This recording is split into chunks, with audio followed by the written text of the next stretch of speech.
Comenzamos el segundo libro de Samuel en el nombre del Padre, del Hijo y del Espíritu Santo. Amén. Este segundo libro de Samuel se llama en hebreo Shemuel Bet. Shemuel Bet. Y también nosotros lo conocemos como segundo libro de Samuel, como lo hemos mencionado. Forma parte del Antiguo Testamento de la Biblia y del Tanakh. El Antiguo Testamento para nosotros, pero los judíos no conocen el Antiguo Testamento como el Antiguo Testamento, por supuesto, porque para ellos hay uno solo. Entonces, los hebreos conocen el Antiguo Testamento como el Tanakh, terminado en J, Tanakh. Por eso para nosotros es parte del Antiguo Testamento y para los judíos es parte del Tanakh. Está precedido, como lo acabamos de terminar de estudiar, del primer libro de Samuel y le sigue el primer libro de los Reyes.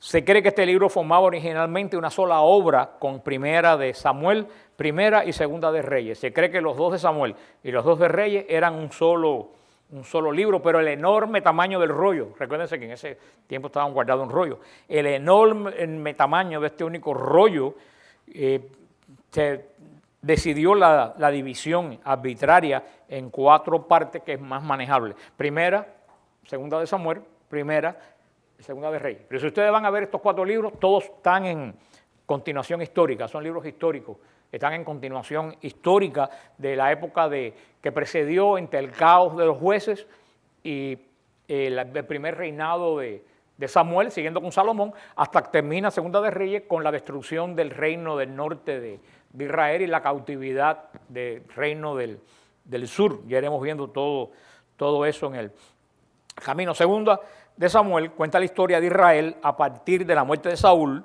Se recuerda, la semana pasada terminamos en la muerte de Saúl y de Jonathan. Y el siguiente reinado de David, con un suplemento final. O sea que ahora, más que nada, va a hablar el segundo libro de Samuel sobre el reinado del rey David. Abarca este libro, el primero y el segundo, un periodo que va desde el establecimiento de la monarquía formal hasta el fin del gobierno de David, que fue cuando Israel encontró el esplendor más grande que tuvo como rey, como reinado, como reino.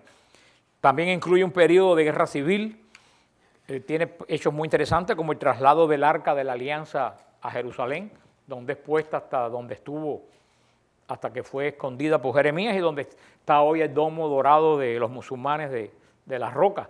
Ahí es donde estaba el Arca de la Alianza, ahí es donde estaba el santo de los santos. El relato del pecado de David, un cántico de acción de gracia, y el oráculo que para nosotros es muy importante acerca de la descendencia del rey David. Aquí es cuando Natán le dice al rey David, tu trono estará seguro por toda la eternidad. Y aquí vemos que ya aquí entra una profecía escatológica, porque ¿qué descendiente de David se puede sentar para toda la eternidad en su trono? Pero ninguno, humanamente no hay ningún descendiente de David que pueda sentarse eternamente. El único que se pudo sentar en el trono de David por toda la eternidad es Jesús, el último descendiente de David, como veremos cuando lleguemos ahí, que José es el último descendiente de la casa real de Israel, que después de Babilonia se dispersó y se acabó la grandeza de la casa real, pero la promesa de Dios estaba. En este periodo, relatado por Samuel II, vimos en primera de Samuel que las tribus de Israel se hallaban extremadamente desorganizadas. ¿Ustedes vieron algún orden en primera de Samuel? El rey Saúl estaba por un lado, peleaban unos, peleaban otros, una gran desorganización. Pero el peligro común, ¿cuál era el peligro común? Los filisteos. El peligro común los obliga a unirse. Y el proceso lógico de este proceso político es el establecimiento de la monarquía de David, que va a ser una monarquía centralizada. Vemos que la monarquía de Saúl fue un poco como una casa de locos. Iba por un lado, según el mal espíritu lo llevaba a un otro lugar.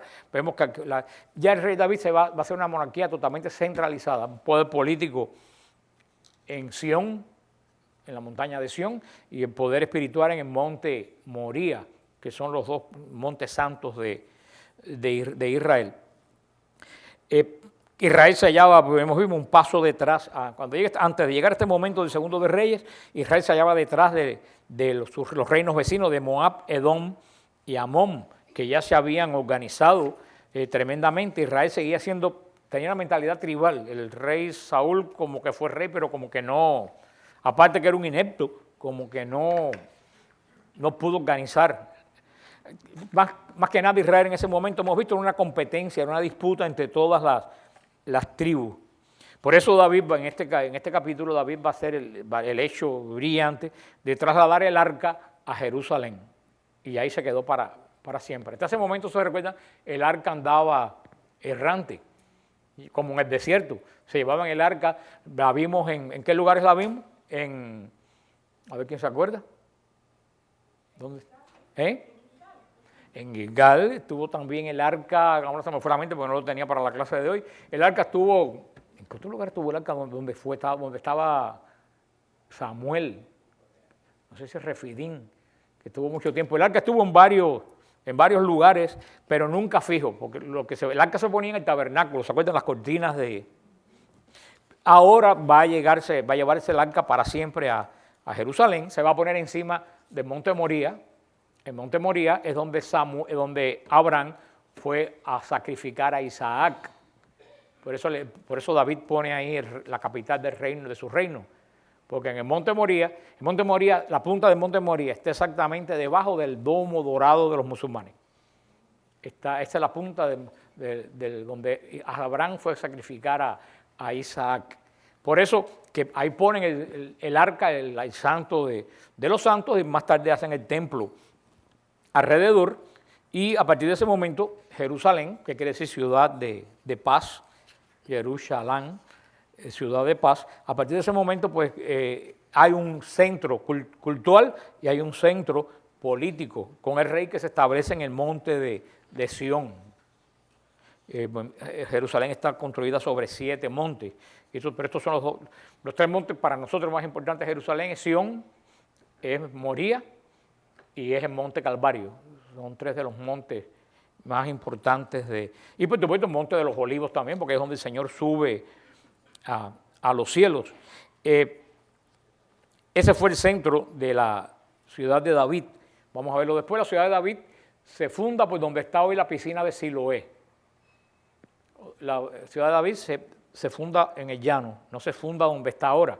Por eso estaba el templo en el monte Moría, estaba los palacios de rey en el monte Sión, pero de ahí para abajo estaba la ciudad, no para donde está la ciudad hoy, pero originalmente la ciudad estaba, antes de que se estableciera Sión, la ciudad estaba abajo. ¿Por qué el rey David puso la ciudad abajo? Y donde está Siloé, ¿alguien se imagina por qué? Porque había un manantial. Arriba de Jerusalén no había agua, el manantial estaba en Siloé, y por eso David pone la ciudad, la comienza a hacer al lado por esta zona de la piscina de Siloé, y el templo, bueno, se va a levantar en Moria. Desafortunadamente en el siglo VI, cuando los musulmanes capturaron Jerusalén, los musulmanes siempre andan atrás de las cosas cristianas y judías para imitarlas. Si ustedes van a Israel, donde quiera que haya una iglesia cristiana importante, al frente hay una mezquita.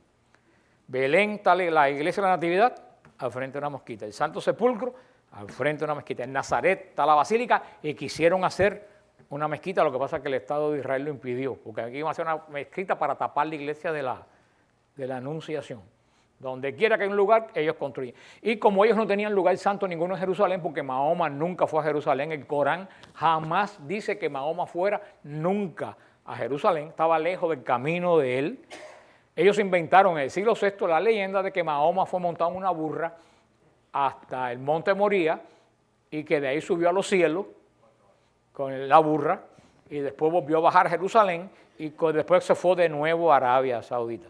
Que yo no sé si estaba en Arabia Saudita, para qué tuvo que hacer una parada en Jerusalén para después subir al cielo.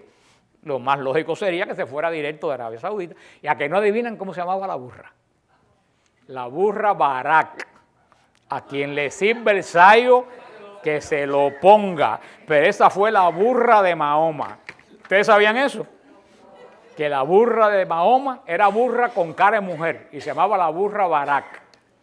Entonces ellos inventaron esa leyenda para tener un lugar santo en Jerusalén y mortificar a los cristianos y a los judíos. Y se escogieron lo que era el templo judío, que después fue ahí donde estaba la iglesia y el cuartel general de los templarios. Por eso que se llaman templarios, porque la orden de ellos estaba en el lugar del templo. Y por eso ellos cogieron ese lugar, hicieron la mezquita esa con el domo dorado y se apoderaron de ese lugar. Pero ese lugar ni es de ellos, ni tuvo nada que ver con el Corán, porque el Corán no lo mienta. Eso es una leyenda muy posterior a la escritura del Corán. Como para que tengan una idea, porque ellos están ahí. Para ellos es el tercer lugar más santo de los musulmanes, ese lugar. Y antes, ya no se puede entrar, pero antes cuando uno podía entrar, abajo del domo dorado, cuando hay una cerca así como de ébano alrededor, y cuando tú miras, está la punta del monte Moría. Tú ves la punta del monte abajo del domo ese, que entre paréntesis, ese domo lo recubrió de oro el rey Hussein de Jordania, y yo no sé cuántas libras de oro tiene. Todo eso que ustedes ven ahí es placas de oro, no es lámina, es placa. ¿Y ustedes alguna vez han oído decir que los musulmanes vendan el oro de la cúpula para dárselo a los pobres? ¿Ustedes lo han oído decir? ¿Quién siempre tiene que venderlo todo para dárselo a los pobres? La Iglesia Católica, que es la que más le da a los pobres. ¿Qué orfanato musulmán hay? ¿Qué hospital musulmán hay? Ninguno. La Iglesia Católica, que tiene cientos de miles de orfanatos, siempre le piden que vendan para dárselo a los pobres. Sin embargo, los musulmanes, ¿ustedes se imaginan si San Pedro tuviera la cúpula de oro? ¿Ustedes se imaginan qué clase de escándalo? Sin embargo, esto que sí es oro de verdad, nadie lo menciona. Así es la hipocresía en que estamos viviendo. Israel, vamos a ver que Israel en este momento, por más que David era rey de Judá y rey de Israel, porque vamos a ver, ahora vamos a entrar, cuando entremos en Reyes, vamos a ver que Israel estaba más bien dividido en dos secciones. Estaba Judá, que es una sola tribu. ¿Y quién estaba dentro de la tribu de Judá? Leví. ¿Y quién más? Benjamín. Estaba Judá, y por supuesto donde estaba Judá estaba Leví, porque los levitas vivían del culto del templo, y Benjamín, que era una tribu chiquita, se pegó a Judá. Pero las otras 9 tribus estaban para el norte, hasta donde es Galilea hoy, hasta la Siria. Y esta gente, como estaban tan lejos de poderse entrar, siempre fueron un poco juntos, pero no revueltos. Es como, no sé a ver qué lugar en el mundo, como los catalanes en España, que siempre estoy que me separo, que así era el norte. Por eso a la larga vamos a ver en Reyes cómo el país se divide en dos. El reino del norte, que se va a llamar Israel, el reino del sur, que se va a llamar Judá. El reino de Judá y el reino de Israel. Pero Israel la constituye aquí en 9 tribus. Y Judá, 3 tribus. Por eso vamos a ver que como el reino del norte, el templo estaba en Jerusalén, ellos dijeron, ¿por qué vamos a adorar a Jerusalén? Vamos a hacer un templo aquí. ¿Y dónde se lo hicieron? En el monte Garizim, lo que hoy es Samaria. Hicieron un templo para Yahvé, pero ese templo era ilegal. Recuérdense que el Señor dijo que quería un solo templo y un solo altar.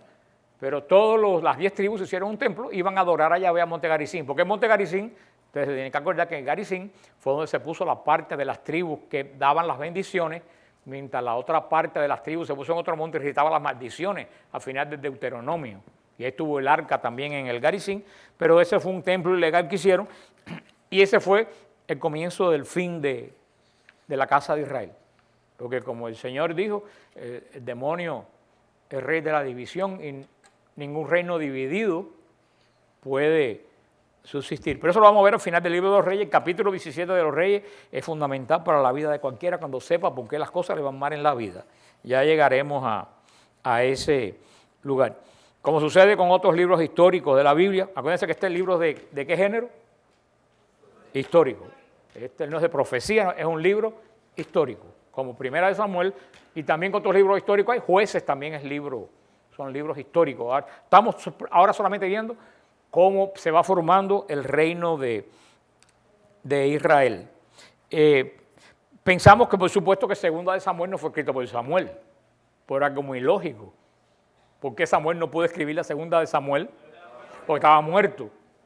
Pero como sigue el espíritu de Samuel y sigue la misma historia de Samuel, por eso se le dice que aunque no es Samuel, lleve el mismo espíritu de la época de Samuel, porque la época de Samuel verdaderamente no se había en sí terminado lo que Samuel hizo para Israel.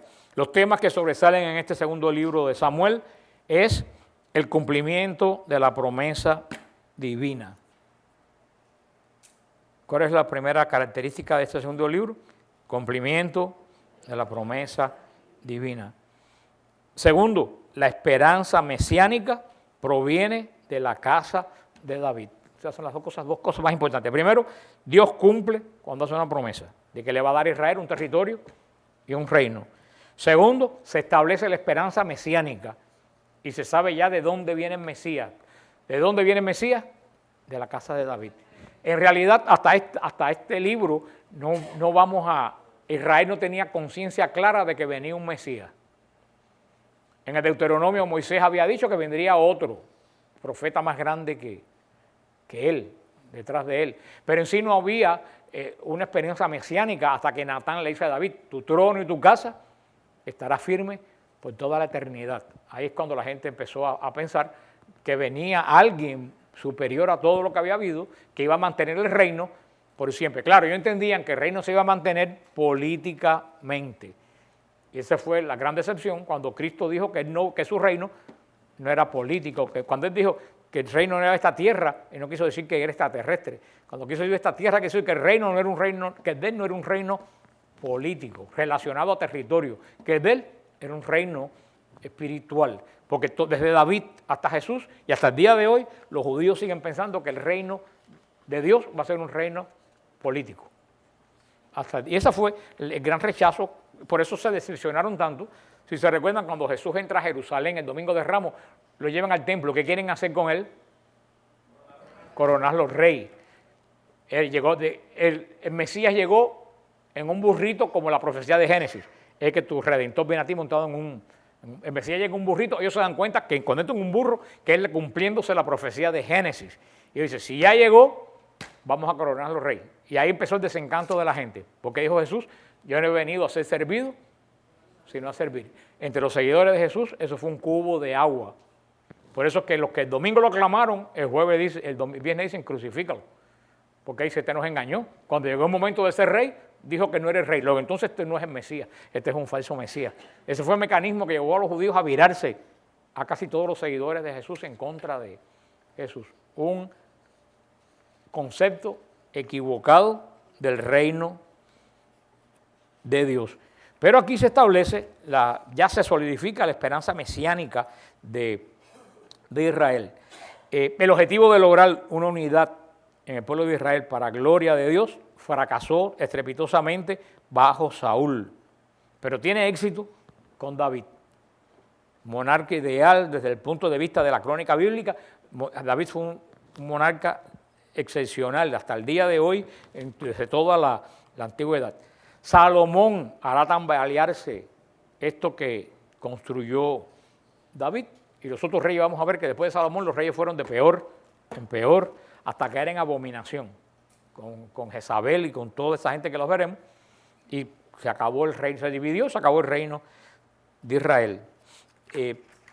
Comenzamos la semana que viene el estudio del segundo libro de Samuel, y este segundo libro de Samuel también tiene tres asuntos principales, tiene dos ideas principales, que es Dios cumple la promesa y se establece la esperanza del Mesías, pero tiene tres puntos principales. Primero, el pacto de Dios con David, en el capítulo 7. Dios va a establecer un pacto con David. Hemos visto que el Señor ha atravesado grandes pactos con hombres, ahora va a establecer un pacto con David. Segundo punto, el gran pecado de David con Betsabé, que eso fue un pecado grande que cometió David, que lo salvó, ¿qué cosa? El arrepentimiento del corazón de misericordia que tenía David. Y en tercer lugar, cómo las consecuencias de los padres, no los pecados, los actos de los padres, no estoy hablando de pecados, estoy hablando de actuaciones, cómo la actuación de los padres tiene que ver en los hijos. Y vemos que la actuación mala de David se reflejó en ¿quién? En Absalón, su hijo, que trató de derribarlo del trono. Que eso fue el gran dolor de David. Dice que atravesó el monte de los olivos llorando cuando tuvo que huir porque su hijo Absalón lo quería matar. Y hasta el día de hoy está la tumba de Absalón en ahí cerca del Valle de la Gehenna, está la tumba de Absalón, y cada vez, por todos los siglos, cada vez que un judío pasa, ya por ahí casi no pasa nadie, pero cada vez que un judío pasa por ahí le tira una piedra a la tumba de Absalón, por la traición que le hizo a su padre, el rey David. Porque ustedes ven que ni siquiera Jonathan se atrevió a rebelarse contra Saúl. Pero vemos cómo el Señor perdona los pecados, pero no nos olvidamos que los pecados tienen consecuencias en otras personas. Y el pecado de David tuvo consecuencias en Absalón. El desastre que vio Absalón en su casa lo hizo renegar de su padre David, que sería un buen gobernante, pero como padre parece que dejó un poco que desear. En el primer libro de Samuel comenzó con una oración. El segundo libro de Samuel termina con oración. El segundo tema que encontramos en este segundo libro de Samuel es el reino. El segundo libro de Samuel va a estar enfocado ¿en qué? En el reino. O sea, el cambio de gobierno de una teocracia a una monarquía. Hasta antes de Saúl, que era Israel, una teocracia. Teocracia, dominio de Dios. ¿Quién daba las órdenes en Israel? Dios. ¿Quién llevaba las guerras? Dios, a través del arca. Ahora se va a establecer una monarquía, donde ya Dios no va a gobernar, es el rey que va a gobernar supuestamente en el nombre de Dios. Capítulos importantes que vamos a ver, capítulo 7, que tiene el pacto de Dios, el versículo 33 del capítulo 18, que nos presenta el dolor de David por Absalón, y en tercer lugar el capítulo 22, que nos presenta el canto de alabanza de David. O sea que eso va a estar muy interesante. En este segundo libro de Samuel está dedicado, como dijimos, a David, y es muy importante porque el segundo libro de Samuel está dedicado a David, como el Nuevo Testamento está dedicado a Cristo. En este libro se entrega por completo al reinado de este gran rey. Así que la semana que viene comenzamos con el segundo libro de Samuel, que va a ser tan interesante que vamos a poder sacar conclusiones para nuestra vida, tales como pudimos sacar testimonio para nuestra vida en el primer libro de Samuel. Porque vimos que en el primer libro de Samuel, a pesar de estar escrito hace varios miles de años, tuvo cantidad de lecciones para cada uno de nosotros. Sobre todo nos enseñó lo que no debíamos hacer, los que tenemos tendencia sobre algún grupo de personas. ¿En quién? En el rey Saúl. Y al mismo tiempo nos puso la fe de un joven que sin armas ninguno derrotó al que nadie en Israel lo podía derrotar. La fe del rey David, que inclusive este sábado cuando estuve predicando en Siervos de Cristo Vivo, pues Pentecostés tuve que hablar del poder de David cuando fue a luchar contra Goliat.